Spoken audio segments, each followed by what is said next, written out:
Marília Mondim Tomás, que é o meu nome de solteira, é filha do casal Isa Mondim Tomás e Mário Borelli Tomás. Nasci num dia muito importante para a cidade, num dia 8 de julho de 1944, um sábado às 4 horas.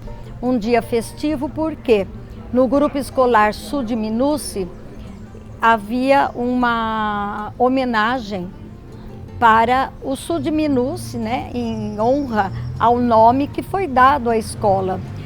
Sudminuce foi convidado para um almoço e as pessoas da cidade foram convidadas. Porto Ferreira era muito pequena naquela época e as pessoas foram convidadas nominalmente, e eu possuo esse cardápio até hoje, guardado com muito carinho, que comprova a presença de Sudminuce porque tem o seu autógrafo no cardápio. Nós morávamos na rua João Procópio Sobrinho, número 91, numa casa que o meu pai terminou de construir em 1941, quando ele se casou com a minha mãe. E nessa casa passou a morar então meu pai, acompanhado da esposa Isa, mais a minha avó Antônia Borelli, que era carinhosamente chamada de Matrona, o apelido dela, os meus tios Dimas Borelli Tomás, Ulisses Borelli Tomás e Eneida Borelli Tomás. Eu comecei a estudar no Grupo Escolar Sudminuce, que só existia esse. Professora, comecei no Jardim da Infância e a minha professora foi a dona Emilda Salzano, uma mestra fabulosa. E como eu venho de uma família de professores, Ulisses, Eneida e Dimas já eram professores, e eu fui me encantando. O primeiro ano fui alfabetizada pela tia Eneida, que na realidade alfabetizou todos os sobrinhos da época, né, da geração. E cursei até o 4º ano no Sudminuce. Tive como professora Dona Djanira, e o diretor era o professor João Teixeira. E tem uma curiosidade, para o aluno passar de ano e para a professora também ser reconhecida, o diretor é que fazia o exame.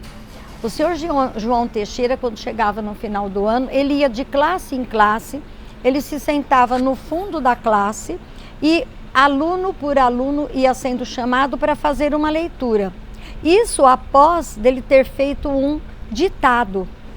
Então a professora tinha que se preparar muito bem os seus alunos para que houvesse 100% de aprovação, porque senão ela teria alguma penalidade, que eu não sei se era quanto a salário, quanto a evolução na carreira. Então era o diretor que fazia o exame, então só passaria mesmo quem estivesse categorizado. Então eu me lembro muito do dia em que eu passei por esse exame. Terminado o grupo escolar, já havia aqui em Porto Ferreira a instalação, né, do ginásio Washington Luiz, e tinha o exame de admissão. Foi meu primeiro vestibular. E em 54, eu me lembro que teve, acho que a morte de Getúlio Vargas, teve a morte de Carmen Miranda. Eu fiquei muito impressionada com a morte de Carmen Miranda, porque ela veio num caixão maquiada. Eu nunca tinha ouvido falar que uma pessoa iria ser enterrada maquiada. E aquilo me emocionou, me deixou muito impressionada. E eu lembro de ter ouvido isso antes do exame ali, todos aqueles alunos entrando, as pessoas comentando. Aí fiz o exame, então entrei para o que seria hoje o 6º ano, né? Foram 4 anos no Washington Luiz, e professores maravilhosos, professor Walter Francini de português. Eu tive um ano de francês com a professora Maria Alice, que vinha de São Carlos, uma excelente professora. O professor Celso Nolli, professor de latim. O Cônego, Antônio Pavese dava aula de religião uma vez por semana, professor de desenho, professor Zacarias de Santa Rita, do Passa Quatro, Dona Cleusa Iatauro dava aula de trabalhos manuais e história. Eu fazia o seguinte, eu chegava da escola e eu dava aula para os canteiros de rosas da minha mãe. Elas eram todas enfileiradas, né? A minha mãe tinha um tanque, eu colocava o caderno em cima daquele tanque, que tinha uma tampa, e eu dava aula, eu tinha uma régua na mão, e eu repetia a aula. Tudo que a minha tia ou as outras professoras, como elas se comportavam, eu me comportava com as roseiras. Eu dava aula ali no quintal. E a minha outra experiência com inglês foi com a dona Cordélia Silva, mãe do famoso apresentador Faustão. A dona Cordélia veio morar em Porto Ferreira porque o esposo dela, o senhor Bauri, trabalhava com o tio Miguel na coletoria. E num aniversário a minha mãe conheceu a dona Cordélia e daí por diante, agora ela faleceu, né? Elas mantiveram uma amizade que se estendia a nós, seus filhos. E ela era professora de inglês, então ela falou com a minha mãe, né? E eu e a minha irmã mais velha começamos a ter aula com a dona Cordélia em casa para as primeiras noções. Eu cheguei em casa e eu falei, mãe, eu vou ser professora de inglês. Tudo bem, tudo bem. Quando eu reclamava, às vezes, mãe, mas está difícil, porque eu não era boa em matemática, né? Matemática era o problema. Ela falava assim, você não quer ser professora? Então não pode falar que está difícil. Né? E o meu pai falava, vá, faça e passe de ano. Nós engolíamos, eu e minhas irmãs engolíamos e tocávamos o barco, né? Eu comecei na escola estadual Newton Prado, um colégio enorme, assim, grande, mais de 1000 alunos, tinha desde o jardim da infância até o 3º colegial, e eu fui lá e assumi as 24 aulas de português, era só de manhã. Eu ia de manhã, eu morava aqui pertinho, né, da estação, que eu já, como eu falei, o trem passava 5h51, 52, ia de trem até Leme, dava aula e voltava. O mesmo tanto de aula que eu tinha em Leme, eu escolhi aqui, em 3 escolas, aí que eu vim para cá. E eu vim para cá e comecei a dar aula no Gonço, a diretora é a dona Otília Silva, no Sud e no Noraide. Não, no Sud não, era Vila Sibila, lá no Pedrina. Eram as 3 escolas e mais a loja, né? Porque o Nélio assumiu a loja Paris. Entre uma escola e outra, eu ajudava. Eu não sabia se eu era vendedora professora ou professora vendedora, não sei. Eu me dei bem também com isso. No dia 17 de agosto, eu estava no Pedrina dando aula por uma 5ª série, que hoje é a 6ª série, e estava ensinando a cantar o Parabéns a Você. Os alunos, naquela época, não tinham livros. O que eu fazia? Eu desenhava o caderno. Tenho a prova disso porque o Renato Vicente, nosso companheiro, diretor da ETEC, foi meu aluno, ele tem esse caderno até hoje, guardado. Eu estava lá tranquila, sentada no meio dos alunos. À tarde, a professora Neuza, que foi casada com o Palhares, da família Palhares, a professora foi professora de ciências, até falecida. Ela entrou com o Diário Oficial na mão. Ela entrou e falou para mim, olha, o seu nome está aqui no Diário Oficial. Eu falei, ué, mas por que será? Ela falou, você foi aprovada no concurso. Eu falei, eu me efetivei lá no José Gonço, fiquei 19 anos dando aula como professora efetiva de inglês e completava o português. Quando os meus filhos começaram a crescer e eu já visualizava a faculdade lá na frente, eu não queria me aposentar e se eu me aposento, eu preciso continuar trabalhando, né? E o Kennedy instalou aqui a escola em 1985. E em 1986, eu fui convidada para dar aula de inglês. Fui a primeira professora de inglês do Kennedy.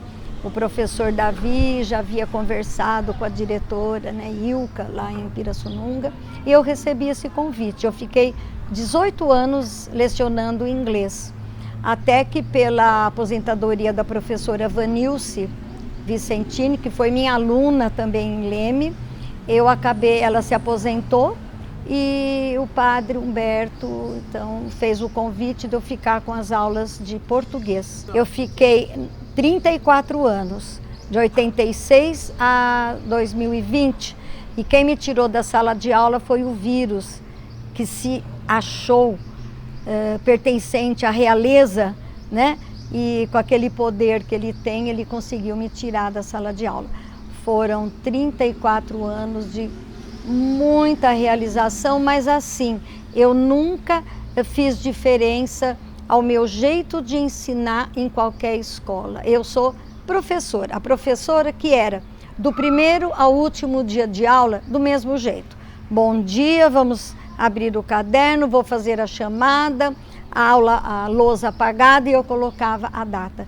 Então esse amor, essa dedicação, porque a sala de aula é a minha praia.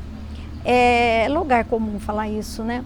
Mas onde eu me sentia muito bem, porque eu não enxergava a sala como ela era. Um espaço físico, parede, tijolo e tinta. Eu via os autores passando, eu via até o Essa de Queiroz com o Lorignon. Quando eu falei isso numa sala de aula, o aluno, agora estou ficando com medo, dona Maria. E juntamente com todas essas aulas, eu nunca parei de dar aula particular, nunca parei de corrigir textos, de ajudar as pessoas, porque eu vi isso com o meu pai. Eu aprendi isso com Mário Borelli Tomás. Uma figura excepcional, viveu muito pouco, 57 anos, né?